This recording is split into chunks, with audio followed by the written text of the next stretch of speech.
Hola a todos, bienvenidos a un nuevo vídeo de mi canal de YouTube.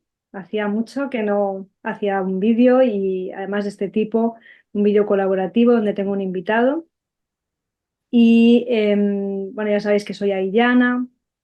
Algunos ya seguís mi canal, quizá para otros es la primera vez que veis uno de mis vídeos. Y en este día pues traigo un tema muy interesante que además a mí me interesa pues que a nivel personal pues yo también vivo esto, ¿no? Es sobre las personas altamente sensibles. Yo soy una persona altamente sensible y lo descubrí hace no mucho en realidad, entonces en este momento estoy investigando bastante sobre el tema y me gustaría traer este tema aquí, a mi canal, y para darlo a conocer porque en realidad es bastante desconocido y posiblemente muchas personas altamente sensibles ni siquiera saben que lo son. Entonces creo que es importante que esta información se difunda y llegue a todo el mundo. Entonces, para este vídeo tengo a un invitado muy especial que se llama Leonardo Uncal, es psicólogo clínico, experto en personas altamente sensibles, neuromodulación y ecopsicoterapia. Él además es compañero de la Escuela de Ecopsicología donde me estoy formando, así fue como le conocí. Y bueno, pues bienvenido, Leo, bueno, gracias por estar aquí, por querer colaborar para este vídeo.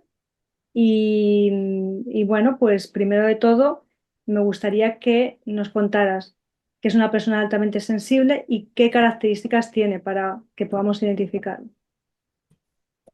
Vale, bueno, pues muchas gracias, Ayana, por invitarme. Me hace ilusión estar aquí con una compañera también hablando sobre este tema que me apasiona, que es un tema al que me dedico actualmente y gran parte de mi práctica profesional es trabajando con personas que tienen este rasgo de la alta sensibilidad y con sus familias, ¿no? De distintas edades.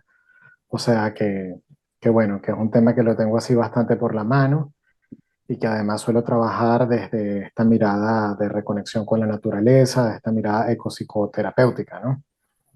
Entonces, pues bueno, a ver, definir una persona por un rasgo, digamos, pues es algo que se hace más que nada por un tema como pedagógico, ¿no? Como para que sea fácil, ¿no? En realidad, bueno, la alta sensibilidad es un rasgo del temperamento. Eso quiere decir que es una parte que es la parte heredada de la personalidad, ¿no? Es la parte que con las tendencias con las que vinimos ya y bueno, que pueden ser extrovertido, introvertido, este tipo de cosas, pero en este caso es qué tan sensible es una persona. ¿Desde qué punto de vista? Bueno, desde el punto de vista de que nace con un sistema nervioso que es mucho más responsivo, que reacciona mucho más a los estímulos que pueden venir desde afuera, como estímulos que pueden venir desde adentro, ¿no? Y su nombre, digamos, científico como tal es la sensibilidad y procesamiento sensorial, pero como es un nombre tan técnico, pues le dicen personas altamente sensibles, ¿no? Entonces, bueno, pues básicamente lo que dicen las investigaciones es que por lo menos un 20% de la población tiene este rasgo. Lo que pasa es que en cada persona se expresa de una manera distinta, aunque tiene unas características básicas que son cuatro, de las cuales vamos a hablar a continuación, pero que bueno, que hay mucha variedad también a lo largo de las personas y a lo largo de la vida de esas personas en cómo esto se expresa, ¿no? Eh, y bueno, básicamente, como dijimos, tiene que ver con esta mayor reactividad ante del sistema nervioso ante los estímulos. Entonces, pues bueno, son, por ejemplo, esas personas que pasa algo y se lo toman todo como que les llega más, como que si se los tomaran más a pecho, ¿no? Es que no pueden dejar de mirar o apreciar ciertas cosas, que notan pequeños detalles de sutilezas, etcétera, ¿no? Entonces, hace un tiempo ya, hace varios años, una psicóloga que se llama la doctora Elaine Aron, pues empezó a investigar sobre este tema, empezó a darse cuenta que habían, digamos, también estudios con animales, en donde habían animales que eran mucho más reactivos a los estímulos que otros, ¿no? y empezó poco a poco bueno, a formar esta teoría, ¿no? Y a comprobar que realmente hay la existencia de este rasgo de la alta sensibilidad. Y determinó que hay cuatro características principales que definen a esto, ¿no? La primera es el procesamiento profundo, ¿no? O la profundidad del procesamiento, que tiene que ver con que estas personas tienen un cerebro que de forma automática tiende a procesar más profundamente los estímulos de la realidad.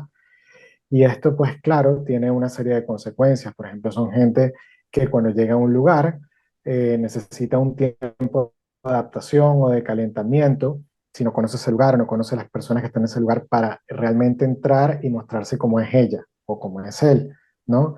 Y esto sería parecido a como un ciervo que está en el bosque, ve como a un trozo de pasto y entonces antes de lanzarse a comérselo, primero escucha, analiza todo, lo procesa para estar seguro que no hay ningún lobo, que no hay nadie que se lo pueda comer, entonces va allí y se lo come, ¿no? Y, y bueno, este procesamiento profundo está diseñado para eso, ¿no? Como para evitar cometer una equivocación, sino más bien primero analizar antes de actuar. Y bueno, eso tiene también otra serie de características, como por ejemplo que se le da muchas vueltas a las cosas, no se piensa antes de tomar una decisión porque se considera mucha más cantidad de información para poder tomar una decisión.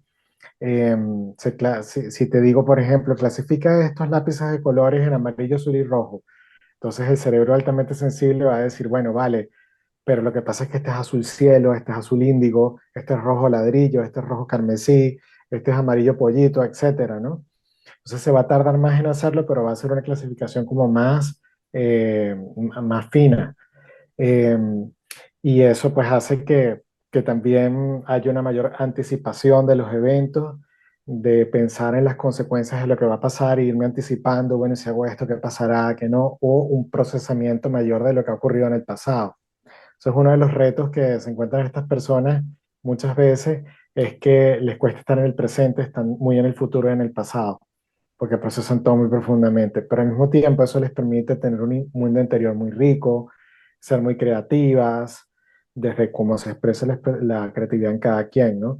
También son personas que suelen también tener como esta capacidad de análisis, de darse cuenta de las cosas de una manera que no saben muy bien cómo, pero aprenden de esta forma incidental. Entonces, bueno, estas son, digamos, una de las cosas que tienen que ver con el procesamiento profundo. La segunda cosa es la intensidad emocional y la alta empatía. Eh, Porque a medida que tú profundizas en una experiencia y te vas metiendo cada vez más dentro, es más probable que mientras más piensas en algo, más intensamente lo sientas. Entonces, eso les da como una intensidad emocional que puede ser tanto para las emociones agradables como las desagradables, pero que describen como una montaña rusa de emociones, ¿no? Es como que si están contentas, pues están muy contentas, si están muy tristes, están muy tristes, si están, al menos desde cómo se ve desde afuera, desde lo que sería el promedio, ¿no? Entonces pueden recibir estos comentarios de que, pero esto no es para tanto, o ¿por qué te lo tienes que tomar así? ¿No? Y es porque, claro, el procesamiento profundo les lleva a tener una reacción emocional más grande.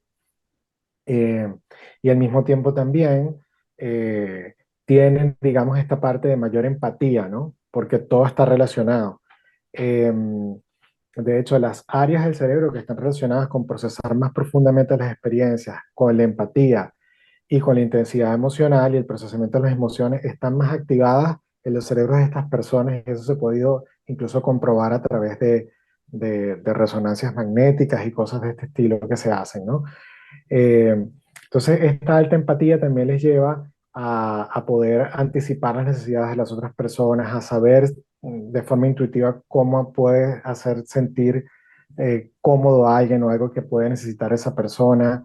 Eh, Obviamente, como cualquier persona, la empatía varía. Si esta persona no se está sintiendo bien, no podrá expresar esta gran empatía, pero normalmente tendrá la tendencia a hacerlo, hasta tal punto que incluso puede llegar a sentir físicamente cuando los demás están mal, ¿no? Y entonces eso les trae el reto de que a veces es difícil poder apreciar incluso el límite entre lo que estoy sintiendo yo y lo que está sintiendo otro, ¿no? Eh, y eso pues es como una sensación de contagio emocional, pero que tiene también esta parte positiva de poder, bueno, entender a los otros, conectar con ellos y sintonizarse, ¿no? Y luego también la parte positiva de poder vivir las emociones como el amor, la gratitud, el sentimiento de asombro, de sobrecogimiento que, por ejemplo, ocurre en la naturaleza de una manera más potente. Entonces, bueno, ya llevamos dos, el procesamiento profundo, la intensidad emocional y la alta empatía, y el tercero sería la mayor facilidad para percibir detalles y sutilezas. Entonces, bueno, pueden notar, eso depende de cada quien, porque hay gente que tiene un sentido más fuerte que otro, ¿no? Hay personas que son más visuales, personas que son más auditivas. Entonces, bueno, por ejemplo, las personas que son más auditivas a lo mejor notan ciertos sonidos, ciertos ruiditos y puede ser que los demás no lo noten y dicen, no escuchas esto, y puede que no, o puede que les molesten, que se agobien por los sonidos, pero al mismo tiempo también eso hace a lo mejor que puedan ser muy buenos con la música, como quizás es tu caso, que tocas la flauta y también tocas el tambor, ¿no? Entonces, es como que esto es lo que es, ¿no? Y tiene sus ventajas y desventajas, ¿no? Y un poco, pues, esta percepción de sutilezas, pues, puede ser un talento, como puede ser también una molestia, según si estás o no en un contexto en donde, bueno, donde haya olores de cierto tipo, o notas, por ejemplo, si las personas son muy visuales, notan mucho los colores, eso entre el rojo ladrillo, el rojo carmesí, o sea, no da igual, porque todo se toma en cuenta. Bueno, y ya habiendo dicho estas tres, el procesamiento profundo, intensidad emocional y alta empatía, la percepción de pequeños detalles y sutilezas, llegamos al último, que es la mayor facilidad para estimularse o saturarse sensorialmente, porque mientras más procesas profundamente, más posiblemente te vas a sobrecargar, ¿no? Y cuando llega ese momento de sobrecarga, estas personas entonces pueden sentirse cansadas, pueden sentirse más irritables, pueden querer aislarse, pueden empezar a somatizar, que eso también es bastante común porque están muy conectadas con su cuerpo. De hecho, una de las estructuras cerebrales que se llama la ínsula, que es como una pequeña isla que queda allí en una región del cerebro, que es la encargada de acopiar todas esas sensaciones, pues resulta que está más activada en las personas altamente sensibles, con lo cual todo lo notan más, pero eso hace que también se sobrecarguen más. Entonces esto puede llevarles también a tener ansiedad, o a no poder dormir por la noche, y eso ya un poco empieza como también a distinguir entre las personas. Es distinto lo que sienten. Hay niños, por ejemplo, que si están sobrecargados no pueden dormir. Hay otros que caen como unos bloques y necesitan mucho dormir y todo esto, ¿no? Entonces, esta mayor sobrecarga, esta mayor facilidad para sobrecargarse, porque todas las personas se sobrecargan, solo que estas personas como absorben más, es lo que realmente representa el reto mayor para las personas que tienen este rasgo, ¿no? Porque una vez que llegan a ese punto, realmente se pueden descompensar. Pero mientras no les ocurra eso, pues sale lo mejor, sale esta parte creativa, sale esta parte empática, sale esta parte de notar estos pequeños detalles, de analizar las cosas más profundas y eso. Y bueno, así como vuelo de pájaro, Ujú, hemos explicado una cosa compleja como la alta sensibilidad, ujú. así de una manera como muy resumida. Sí, sí, muy bien. La verdad que lo has dejado muy, muy claro, muy bien explicado. Y, o sea, volviendo a lo que has comentado, la última característica, ¿no? La sobreestimulación, que a veces puede causar trastorno a las personas altamente sensibles, ¿no? Pues les puede causar ansiedad o una depresión. Eh, y claro, ¿cómo podemos distinguir una persona que no es altamente sensible y que sí que está sufriendo algún trastorno? Por ejemplo, una persona que ha tenido un trauma. O sea, ¿cómo se podría distinguir una persona altamente sensible? Que a lo mejor esa otra persona que no tiene esa condición genética, pero por un trauma, por ejemplo, pues se ha hipersensibilizado. Entonces, ¿hay alguna forma de distinguirlo? Sí, a veces puede ser un reto, a veces puede ser un reto. A veces entre los colegas lo hablamos, ¿no? Pero lo que sí es cierto es que hay como algo que puede marcar la diferencia y es que la persona tiene que tener desde muy pequeñita ya estas cuatro características, sin que le haya necesariamente pasado nada, ¿no? Ya tú los ves desde muy pequeñitos, ya tú puedes ver estos niños que antes de entrar a lo mejor en el parque a jugar, se detienen, analizan todo, después entran, que te hacen comentarios que están muy por encima para su edad, y preguntas, sobre todo preguntas que tú dices, oye, pero ¿cómo con 3 o 4 años puede hacer esta pregunta, ¿no? eh, Porque ya se ve ese procesamiento profundo desde muy pequeños que te hacen estos comentarios sobre la sutileza, y también por el hecho bueno, de cuando no duermen bien, que tú ves o que tienen hambre, como que las reacciones son muy, muy intensas, ¿no? Entonces, si una persona ha presentado durante toda su vida, a lo largo de su vida, estas cuatro características, y no empezó a presentarlas a partir de un evento particular, que sería como en el caso del trauma, entonces estaríamos hablando de que es más alta sensibilidad que producto de un trauma. Sin embargo, como te podrás imaginar o como nos podemos imaginar, un niño con esta característica que lo siente todo mucho más, obviamente será más vulnerable a poder caer en una situación de trauma. O sea que entonces podemos tener personas altamente sensibles que tengan traumas o que tengan síntomas derivados de un trauma. Una cosa no quita la otra, ¿no? Una cosa es un rasgo de tu temperamento, de cómo tú eres, una tendencia, y otra cosa es luego lo que te pase, ¿no? Sin embargo, también hay una cosa muy interesante, que es que los estudios dicen que cuando los niños altamente sensibles tienen un buen acompañamiento durante su infancia, tienen menos posibilidades que la población general de tener problemas como por ejemplo la ansiedad y la depresión. Eso es muy interesante. O sea que eh, es como, bueno, una desventaja y una ventaja al mismo tiempo.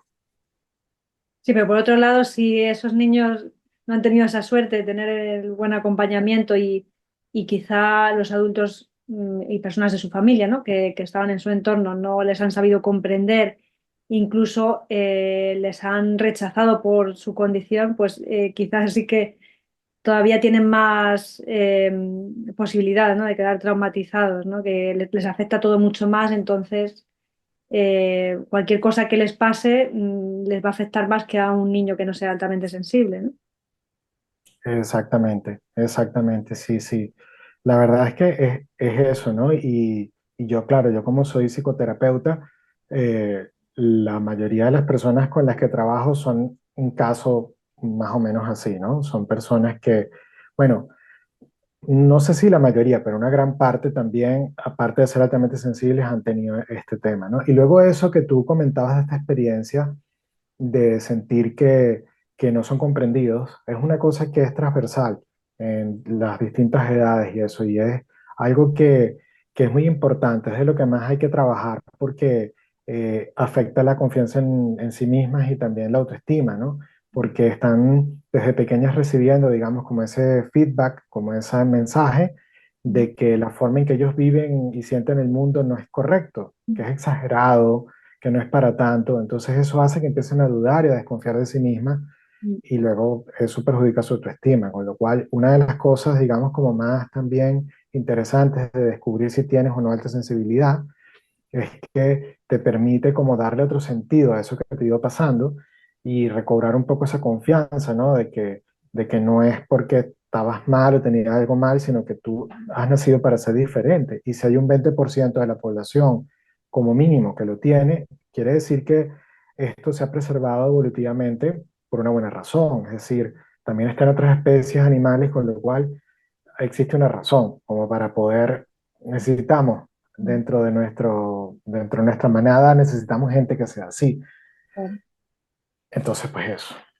Claro, yo lo que pienso también que en el tema de los niños altamente sensibles sería bueno que los profesores tuvieran información, porque a lo mejor si detectan algún comportamiento diferente en un niño, ellos, claro, como no tienen esta información, pues no saben y a lo mejor están haciendo una evaluación incorrecta o hablan con los padres y les dicen, bueno, algo pasa con tu hijo, pero no saben muy bien con lo que pasa, entonces no pueden abordar el tema. Si yo luego me doy cuenta es que hace falta más información, o sea, incluso que haya formaciones para los profesores, ¿no? Y que puedan distinguir cuando un niño tiene autismo, cuando un niño tiene alta sensibilidad o otro tipo de condiciones o trastornos, ¿no? Deberían saber qué es lo que sucede con ese niño, ¿no? Claro, por supuesto. Esto forma parte de formar ese ambiente de acompañamiento que precisamente les haga menos vulnerables en el futuro para tener problemas, ¿no? Y bueno, parte de mi trabajo también es ese, hablar con los profesores, con las familias, o sea, intervenir también en los contextos para que entiendan lo que está pasando y sepan cómo, bueno, cómo responder, cómo acompañar. Ujú, claro, sí. Bueno, estaba pensando también en el tema del autismo, ¿no? ¿Cómo puede distinguirse en el caso de un niño, por ejemplo, ¿no? Eh, ¿Cómo podría distinguir, por ejemplo, un profesor, ¿no? Si el niño tiene autismo o tiene alta sensibilidad o a lo mejor es otra cosa. Porque el autismo sí se podría confundir un poco con la alta sensibilidad. Entonces hay algo así muy característico que sea determinante, decir, bueno, esto es autismo, esto no lo es. Sí, bueno, mira, fíjate, esto es uno de los temas como más complejos a veces de distinguir y de discernir, porque eh, la investigación sobre la alta sensibilidad todavía es joven en comparación con, por ejemplo, otras cuestiones como el propio autismo, ¿no? Sí es cierto que las dos pueden estar dentro de lo que es la neurodiversidad, es decir, que el sistema nervioso toma un camino distinto al de la mayoría. Lo que pasa es que en el caso de la alta sensibilidad estamos hablando de que es un rasgo con el que tú naces. En cambio, en el autismo estamos hablando quizás de otra cosa, de otra condición. Pero realmente a veces puede ser complejo porque el autismo además es un espectro. Entonces hay unos niveles de autismo que son como súper leves o hay rasgos también y entonces o sea, se pueden confundir muy fácilmente y sobre todo cuando estamos hablando de niños que todavía pueden cambiar mucho, ¿no? Y también hay diferencias de género en el autismo. Las chicas con autismo a veces no lo expresan distinto que los chicos, entonces ahí se hacen unas mezclas interesantes y complejas como la realidad misma, ¿no? Y como la naturaleza.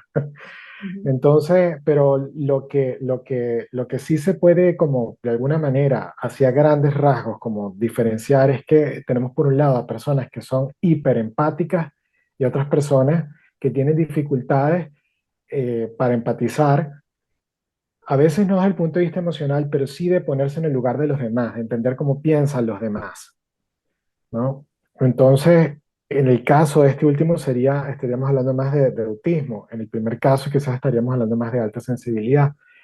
Eh, por ejemplo, en la alta sensibilidad también hay mucha sensibilidad a ser criticado, ¿no? A intentar, por ejemplo, una de las cosas que yo hablo mucho con los profesores es no llamar la atención a los niños delante de la clase.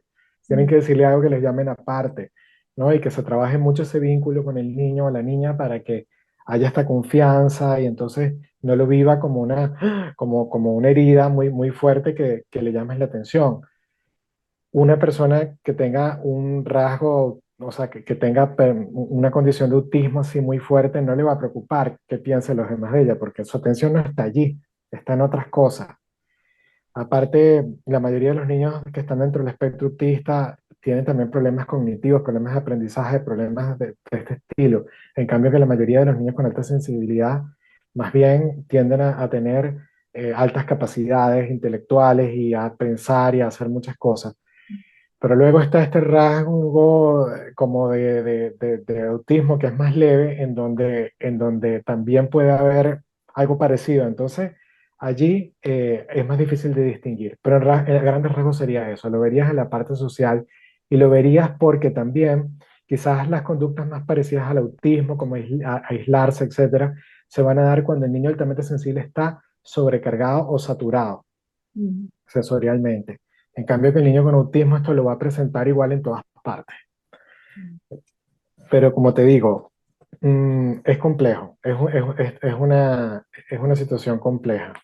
Claro, que también puede ser que muchas veces sea difícil encasillar una cosa u otra, porque a veces hay, y también hay grados, ¿no? De cada condición o de cada trastorno hay grados y también se pueden presentar varias cosas a la vez, ¿no? Eso mismo. Entonces, es que luego cada persona es un mundo, o sea, realmente es muy difícil decir, esta persona es esto, esta persona es lo otro, o sea, es que es más complejo, ¿no? De lo que parece. Pero sí que está claro que contar con esta información básica es fundamental, ¿no? A la hora, sobre todo a la hora de trabajar con niños. Bueno, pues ahora me gustaría ya, ir al tema de la ecoterapia, ¿no? Que tú trabajas sobre todo con ecopsicoterapia, ¿no? Es lo que más haces. Y te has especializado en personas altamente sensibles. Entonces, ¿cómo podría la ecoterapia o la ecopsicología ayudar a las personas altamente sensibles y qué herramientas ofrecen? Sí, bueno, bueno, primero porque, claro, estamos hablando de personas que son muy reactivas al entorno, Ujú, con lo cual va a importar mucho el lugar donde estén, cómo se sientan en ese lugar. Son personas que necesitan, digamos, estos momentos y lugares como de refugio, de recuperación, para poder llegar al final de su día a día, digamos, sin estar sobrecargados o hechos polvo, ¿no? O hechas polvo. Entonces, claro, ¿qué es lo que pasa con el entorno natural? Pues el entorno natural favorece que nuestro sistema nervioso active todos estos mecanismos de recuperación y de sanación, ¿no? Y de descanso, ¿no? Que eso lo hace a través de una parte que se llama el sistema nervioso autónomo parasimpático, ¿no? Que es el contrario al otro, a la otra parte, a la otra rama del sistema nervioso autónomo, que es la simpática, la que tiene que ver con la lucha, la huida, con el estrés, con la activación. Entonces, claro, si son personas que están todo el tiempo absorbiéndolo todo, ujú, necesitan, digamos, poder activar esta otra parte de descanso y recuperación para poder bajar los niveles de estimulación, para poder funcionar, porque si están funcionando equilibradas, si su energía se mantiene equilibrada, bueno, pueden ir como la seda, o sea, es maravilloso, ¿no? Brillan ujú, de alguna manera. Entonces, claro, la naturaleza ya en sí misma, como nuestros cuerpos y nuestros cerebros están diseñados para estar en esos entornos, porque llevamos como especie muchísimos más años rodeados, imbuidos, porque además somos naturaleza, entonces le es mucho más fácil recuperarse allí, recuperar estas cosas. Esto por un lado. Y luego también está el tema de que si tú eres una persona que percibes pequeños detalles y sutileza, cuando estás en la naturaleza, de una forma tranquila, amable y suave, tú vas a empezar a notar todas estas cosas y vas a empezar a disfrutar mucho más de la experiencia, de cada pequeño detalle, de la luz pasando a través de las hojas de los árboles, de un detalle en las hojas de una planta, de una flor, en el brillo. O sea, todos los estímulos, pues, mm, llegan y te beneficias más aún que una persona que no tenga el rasgo de estar allí.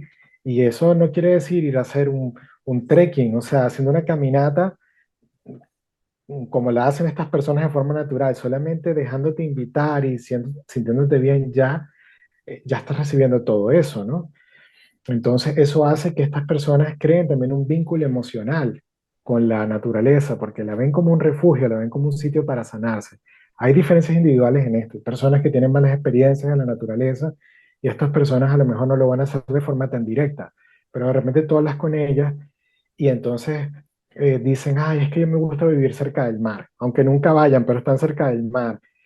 Y bueno, todo esto es lo que favorece. También hay otra parte que tiene que ver con como el sentir todo más intensamente la belleza natural, lo que se llama las emociones sublimes de la naturaleza o el sentimiento de asombro más concretamente, que es eso que uno siente cuando ve un paisaje precioso, así que dice, ah, y entonces que eso te invita a salir de ti, de tu persona y te conectas y te sientes conectada con una unidad más que tú y eso hace que te relajes y que te dejes ir allí.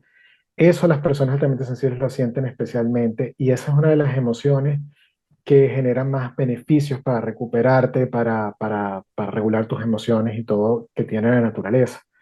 Entonces, bueno, todas estas son como las razones un poco que incluso hay estudios que lo comprueban por las cuales las personas altamente sensibles se benefician especialmente de estar en reconexión con la naturaleza.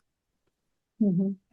Sí, y además también otra cosa que, bueno, yo he observado en mí misma, ¿no? Que me permite mucho estar en el presente, en el aquí y ahora. Y eso es muy bueno para las personas altamente sensibles, que normalmente tendemos a irnos al pasado, al futuro y a estar mucho en la mente, a pensar mucho todo. Es como que los pensamientos se paran en la naturaleza, porque es la conexión que tienes con ella es tan grande y estás tan pendiente de cada detalle y disfrutando de esa experiencia que es que todo lo demás desaparece. Entonces, yo por eso también lo veo tan sanador y por eso nos ayuda a recuperarnos también.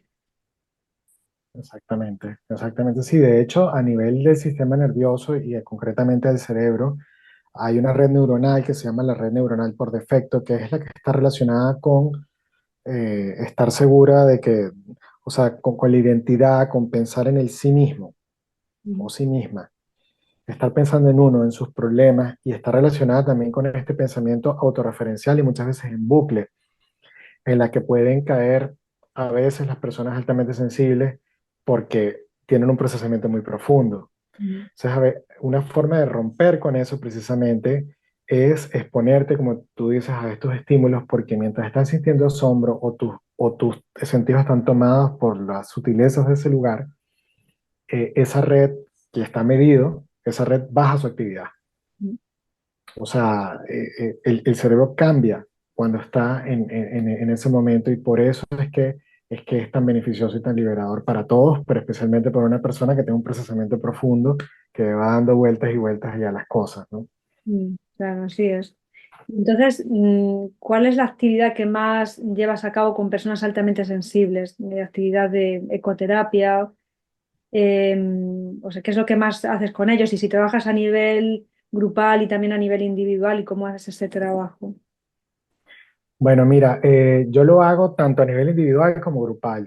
A mí este tema, como tú sabes, de la ecopsicoterapia me apasiona y es una cosa que yo intento llevarlo a todo lo que hago, incluso cuando no trabajo con personas altamente sensibles. O sea, cuando lo hago en una sesión de psicoterapia, que puede ser online, que puede ser en el despacho o puede ser incluso afuera, y también unas sesiones grupales con las mismas características, ¿no? Es como invitar a la naturaleza a formar parte del proceso, ¿no? A ver y acostumbrarse que hay un tercero allí que, aparte de la persona o el grupo de personas y de mí, que estamos allí como haciendo un triángulo y estamos interactuando, ¿no? No importa dónde estemos. Entonces, una de las cosas que yo creo que siempre hago para incluir la naturaleza es trabajar con este concepto de refugios, de lugares en donde poder ir a recuperarse. Y eso puede incluir que primero que tú identifiques qué cosas ya haces dentro de tu propia vida para recuperarte, para conectarte con la naturaleza, incluso en una ciudad, incluso dentro de tu casa, hasta lo que haces afuera, como también de alguna forma conectar a esas personas con su historia, ¿no? De conexión con la naturaleza, dónde iban cuando eran pequeñas, de qué seres se recuerdan o incluso en su entorno próximo, ¿no? Que a lo mejor pasan todos los días y ven un árbol camino a su trabajo, ¿no? Todas estas cosas así, hasta pues estar en un entorno natural y invitarles, digamos, a que directamente se conecten con esto, a que puedan ver en la naturaleza también como un espejo que les enseña cosas que necesitan aprender a un nivel más profundo, y sepan cómo llevar eso a su día a día para poder acabar el día en balance. La naturaleza es una gran maestra, por ejemplo, acerca de cómo la energía se aprovecha, no se pierde y se mantiene el equilibrio. Y eso precisamente es lo que necesita hacer la persona altamente sensible. Se puede inspirar en la naturaleza para poder conseguir estar equilibrada, porque sabemos que si está equilibrada va a ir bien, no van a haber las partes más molestas. Entonces, un poco es eso, y eso lo hago a nivel, como te digo, individual y a nivel grupal, para favorecer esto, ¿no? También cuando estamos a nivel grupal, lo cierto es que aparte de tener relación conmigo, la relación con el entorno natural, también está la relación como con la tribu, ¿no? Con una comunidad de gente que tiene experiencias similares a ti y que también te puede ayudar, ¿no? A sentirte, digamos, arropada, a aprender. Bueno, pues ahora continuando con lo que has comentado de las actividades que haces, tanto individuales como grupales, me gustaría enfocarme en las grupales porque sé que estás haciendo baños de bosque para personas altamente sensibles. Entonces, ¿nos puedes contar cómo es la experiencia del baño de bosque en general y también para este colectivo en concreto? Y bueno, cómo lo realizas y qué beneficios tiene para estas personas. Bueno, básicamente, pues lo que hacemos, bueno, es algo sí muy parecido a un baño de bosque, solo que a veces, y dependiendo de las personas que estén y un poco cuál es el objetivo que tengamos, sí que hacemos algo un poco más psicoterapéutico, ¿no? A nivel grupal. Eh, pero bueno, como también decimos que esto no necesariamente, o sea, que esto es una condición, es un rasgo, o sea, si las personas están balanceadas, realmente no habría que hacerles terapia de nada, ¿no? Sino que más bien a lo mejor lo que sería es, bueno, eso, como aprovechar ese encuentro para vivir esa experiencia, para enriquecerse, para sacar lo mejor del rasgo, digamos así, ¿no? Em, entonces lo que hacemos, bueno, es que vamos a un entorno natural, hacemos, bueno, un poco seguimos una estructura parecida a un baño de bosque en el sentido de que primero hay una previa, una preparación para entender qué hacemos allí, con qué intención venimos, conocernos, presentarnos al lugar, empezar a cambiar este chip de que vamos allí porque eso es como un spa, a que, Ujú. o para ir a aprovechar lo que hay allí, sino más bien ir con esta visión un poco más realista y humilde de que nosotros somos también naturaleza, que estamos como viniendo donde hay un tercer ser que es mucho más grande que nosotros y que venimos un poco como a pedir su ayuda, su compañía y su permiso como para entrar allí, ¿no? Creo que todo esto es como muy importante al principio y sobre todo también todo el tema de entrar en el ritmo orgánico, ¿no? O en el tiempo de la naturaleza, que es un ritmo muy distinto al ritmo con que uno viene del mundo humano, de la mente del hemisferio izquierdo, que es el más racional de venga, va, hay que conseguir un objetivo, venimos aquí a conseguir un objetivo con unas expectativas, ¿no? Bueno, como es la mente de producir de todo esto, sino que más bien aquí venimos es a bajar el ritmo, venimos a conectarnos con el ritmo de este lugar, con nuestro propio ritmo, con nuestra propia naturaleza y dejándonos guiar un poco por nuestro cuerpo como si fuéramos niños, ¿no? Otra vez, y a dejar que sea él y a través de los sentidos que mande. Y luego, pues bueno, luego hay una primera parte que es de conectar mucho con los sentidos, de disfrutar, de una cosa que no le diríamos necesariamente mindfulness, sino joyfulness, como en inglés de disfrute, ¿no? Como entregarse un poco a eso y poco a poco ir como entrando, ¿no? Ir conectándote cada vez más, ir sintiéndote como parte de ese lugar y luego también dependiendo del momento del año, incluso el clima que está haciendo en ese momento, también aprovecharemos esto para trabajar o mover lo que surja. Eh, sí, estamos trabajando. Hay distintas cosas que yo suelo trabajar con la alta sensibilidad, ¿no? Una de ellas, por supuesto, es todo lo que tiene que ver con tener este nivel de energía, mantenido y preservado. Otra con la gestión de la intensidad emocional. Eso es otro de los objetivos importantes. Otro de los objetivos importantes pasa por poder gestionar este pensamiento tan potente y tan profundo, ¿no? Y de poder, digamos, como conocer, integrar el rasgo y cómo eso te ayuda también a tu verte de una manera distinta. Y luego también el tema de las relaciones con los demás y contigo misma, ¿no? O sea, poder poner límites, poder establecer prioridades, todas estas cosas. Entonces, bueno, digamos como que según lo que vaya pasando en la naturaleza en ese momento, pues va surgiendo la oportunidad para trabajar unas cosas u otras y lo que las personas traen.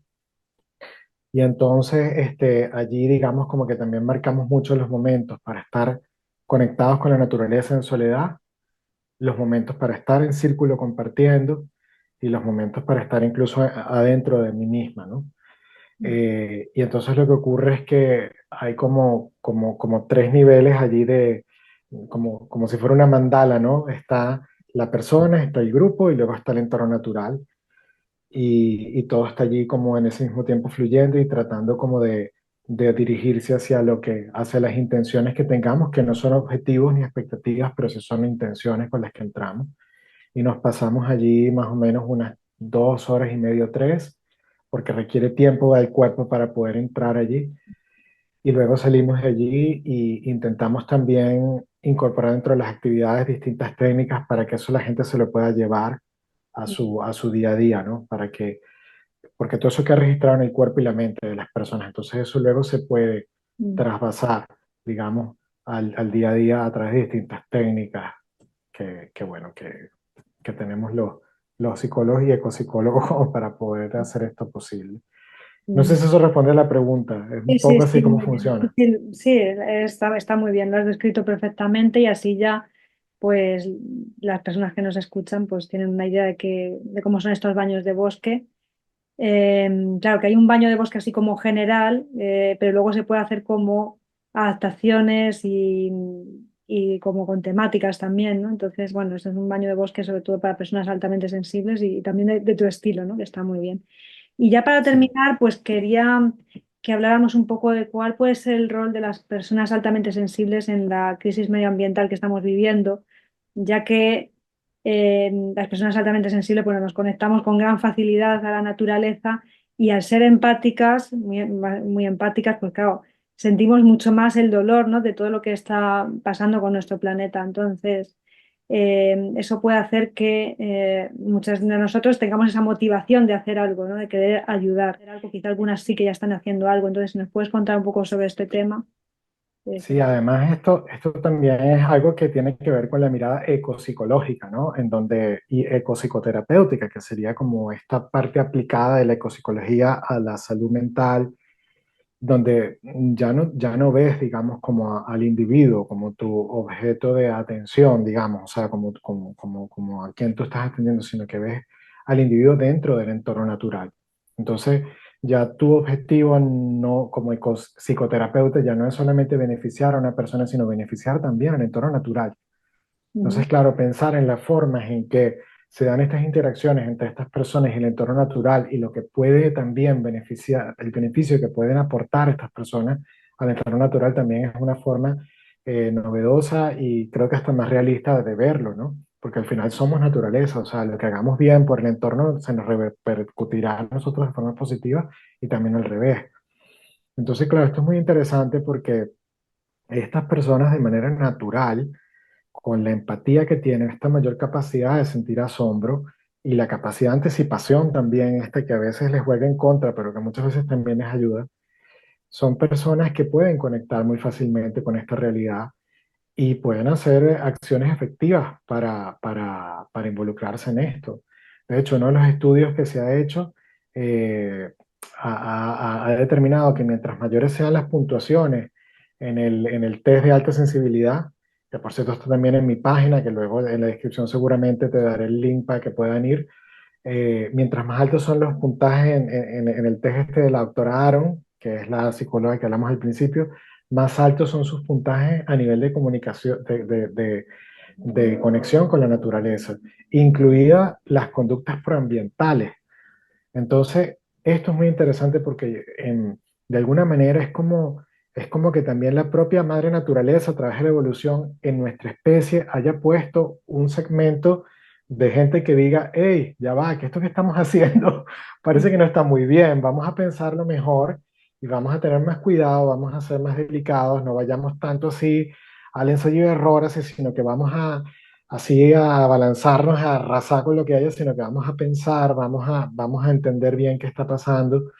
Entonces yo creo que tienen un rol muy, muy importante dentro de lo que es la supervivencia de nuestra especie, porque al final la naturaleza seguirá, o sea, de otra manera y eso, pero la vida va a seguir seguramente. Los que posiblemente no sigamos seamos nosotros, si seguimos igual y los hermanos que tenemos a nuestro alrededor, no humanos, también a lo mejor, ojalá que no, pero bueno, pero que si no hacemos algo, eso podría pasar. Entonces, yo creo que el rol de estas personas Y es curioso, es muy importante, y es curioso como creo que la propia naturaleza, que esto ya es una cosa mía, Mm, ha preservado esto como para ayudarse ella misma, ¿no? ujú, Para tener como este ejército de gente que la mm, puede ayudar, que no solamente son los altamente sensibles, ¿eh? O sea, hay gente de todos los tipos, pero estas personas se da esta como sincronicidad, se diría, o esta coincidencia, ¿no? Entonces creo que este sería un poco la respuesta. Y de eso. hecho nosotros lo vemos con los compañeros de ecopsicología y que estamos metidos en este mundo, tú ves la mayoría, en vez del 20%, yo creo que deben ser como mínimo un 70%, sino un 80% o más. Sí, sí, sí. El rasgo, sí, No, por eso, pues es verdad que las personas que somos altamente sensibles tenemos interés en aprender sobre la naturaleza. Yo, no sé, por ejemplo, yo estudié biología ambiental. Yo creo que muchos acaban estudiando biología o ciencias ambientales o alguna carrera universitaria que tenga algo que ver. O bueno, también el tema de, claro, también nos interesa mucho cómo funciona nuestra mente, nuestras emociones. Hay algunos que se van hacia la psicología o también el arte. El arte también, las personas altamente sensibles tienen una gran atracción por todo el tema creativo y artístico. sí. Y sí que es verdad que yo también tengo esa hipótesis de que quizá este rasgo de la alta sensibilidad es en realidad algo que la naturaleza quiere preservar para que así ella pueda o sea, continuar, porque al ritmo que vamos de destrucción, si no hay algunos seres humanos que un poco ponen la voz de alerta de aquí está pasando algo, tenemos que actuar, pues entonces acabamos con el planeta, ¿no? Entonces sí que es verdad que las personas altamente sensibles tienen ahí esa posibilidad de hacer algo. Y yo siempre he sentido esa inquietud desde pequeña, no solamente de aprender de la naturaleza, sino también de querer ayudarla. Yo ya con 18 años ya creé un grupo ecologista en mi ciudad y vamos, y yo siendo ya Wow. pequeña es que siempre tenía interés de hacer algo. Yo hablaba con otras niñas y les daba igual, pero era como que yo no me podía quedar quieta, había que hacer algo. Y viajar y hacer voluntariados en un montón de sitios, voluntariados de medio ambiente y eh, también a mí que me encantan las aves, yo he hecho mucho voluntariado de aves. De hecho, yo estuve preparándome para ser anilladora de aves. Yo quería ser anilladora de aves, pero también por mi empatía, yo sufría mucho cuando teníamos que capturar las aves en las redes y luego anillarlas. O sea, la verdad que tienen, sufren mucho estrés cuando están en ese proceso de que las están manipulando y tomando medidas, pesando, anillando. Entonces, yo al final dije, no puedo ser anilladora, ¿no? Porque Mm, estoy muy conectada con las aves sobre todo y no, no podía, ¿no? Pero sí que es cierto que siempre está esa inquietud de hacer algo y creo que ahí tenemos un rol importante y que yo espero que sirva, ¿no? Que lo que hagamos pues sea, que tenga una repercusión en la sociedad y que al final incluso las personas que no sienten esa conexión por la naturaleza lleguen a sentirla en algún momento y tomen conciencia de que hay que hacer algo, ¿no? Así que me parece como, bueno, ya para terminar el vídeo, como una nota así positiva, ¿no? Que dentro de todo lo que podemos sufrir las personas altamente sensibles, ¿no? Que muchas veces no somos comprendidos en esta sociedad, y sufrimos rechazo y eso nos afecta, por supuesto, a nivel emocional. Pero luego también, por otra parte, tenemos algo muy importante que aportar y que puede ayudar a que este mundo sea mejor. Así que a todas las personas altamente sensibles que nos ven, yo les diría que se sientan felices de ser así, aunque a veces no lo veamos, porque es importante, o sea, es importante nuestra labor en el mundo. No estamos aquí por error ni es un defecto lo que tenemos, sino que puede ser una virtud. Todo depende cómo se enfoque y que puede ayudar mucho a los demás, a este mundo, a la naturaleza. Entonces, eso es lo que quería ya decir al final. Y bueno, no sé si hay alguna cosa más que quieras comentar antes de ir cerrando el vídeo. Bueno, también si quieres hablar aquí de lo que tú ofreces, de tus sesiones, de los baños de bosque que haces para personas altamente sensibles, de los proyectos que tengas, pues también este es el momento, aunque en la descripción voy a poner los links y demás. vale, genial. Bueno, sí, hay como muchos proyectos que yo llevo a cabo. Bueno, tengo las sesiones individuales y familiares que, como ya he dicho, las hago con esta mirada ecopsicoterapéutica. para apoyar y acompañar a estas personas y a eso me dedico, es lo que hago cada día y es la mayor parte de las personas que acompaño tienen estas características. Así que bueno, estamos aquí a la orden para ayudar desde ese punto de vista y luego los grupos que hacemos en la naturaleza, pues actualmente los estamos haciendo en Cataluña, cerca de Barcelona, en el Parque Nacional Montseny y estamos intentando hacer uno cada vez, uno al mes, uno cada 2 meses y esa información pues está toda en mi página donde también están los test de alta sensibilidad para adultos y niños. Así que esos recursos también están allí a la disposición. Y últimamente también, gracias a una amiga que tenemos en común, o una persona conocida que tenemos en común que trabaja con caballos, Mm, hemos estado planificando y ahora vamos a empezar también a ofrecer talleres para personas altamente sensibles con caballos, mm, porque realmente son unos seres que son muy sensibles, que son capaces de percibir el latido del corazón de una persona a 20 metros de distancia, que evolutivamente, digamos, han sido dotados de características muy similares a una persona altamente sensible y que creo que es una combinación realmente súper poderosa. Poder trabajar con caballos, que también son naturaleza, y conectarse también con la naturaleza a través de eso, a través de la conexión con los animales. Y luego también, pues bueno, tengo el proyecto de hacer talleres y tanto online como de forma presencial en distintos lugares del país, cerca de Madrid, también me han invitado a ir a Sevilla, a distintos lugares, estoy como muy abierto ahora en esta etapa para hacer esto desde un modelo ecopsicoterapéutico, que bueno, en el que estoy bueno, cada vez trabajando y estoy escribiendo un libro que se llama Planeta Sensible, un poco inspirado en lo que es esta metáfora ecopsicológica de que somos como planetas dentro de planetas, ¿no? Y mm, aprovechando, digamos, esta metáfora que nos ofrece la naturaleza a través de los elementos para trabajar distintos aspectos de la alta sensibilidad y poder sacarle lo mejor, ¿no? Que brille. ¿No? mm, A través del pensamiento, como el elemento aire, las emociones con el agua, el cuerpo con la tierra, y ese calor y esas relaciones con los demás a través y con uno mismo del elemento del fuego, ¿no? Entonces, bueno, un poco estos son los proyectos que traigo entre manos. Como ves, es bastantes cosas. mm. Entonces, bueno, a través de mi página web, que ya la compartiremos abajo, que es como Leo un Psicólogo, así como pone aquí en la descripción, .com, pues hay todo eso allí para que podáis mirarlo con más calma. Sí, pues sí, la verdad que muy inspirador todo lo que estás haciendo y espero que también podamos colaborar en algún momento haciendo alguna actividad, quizá algún baño de bosque, por aquí, por esta zona, por Madrid, cerca de Madrid. Espero que se dé la oportunidad. Yo también quiero trabajar con personas altamente sensibles y sobre todo el tema del baño de bosque me interesa mucho. Muchísimas gracias por haber estado aquí, por haber aportado tus conocimientos y tu experiencia en el tema de la alta sensibilidad. Y cualquier pregunta que tenga o comentario que tenga alguna de las personas que nos está escuchando, pues que si lo podéis dejar o incluso podéis enviar un email o podéis poneros en contacto con Leo. Así que estamos disponibles para lo que necesitéis. Y muchas gracias por vuestra atención y gracias a ti, Leo. Gracias a ti por la oportunidad de hablar de esto que tanto me apasiona. Ujú.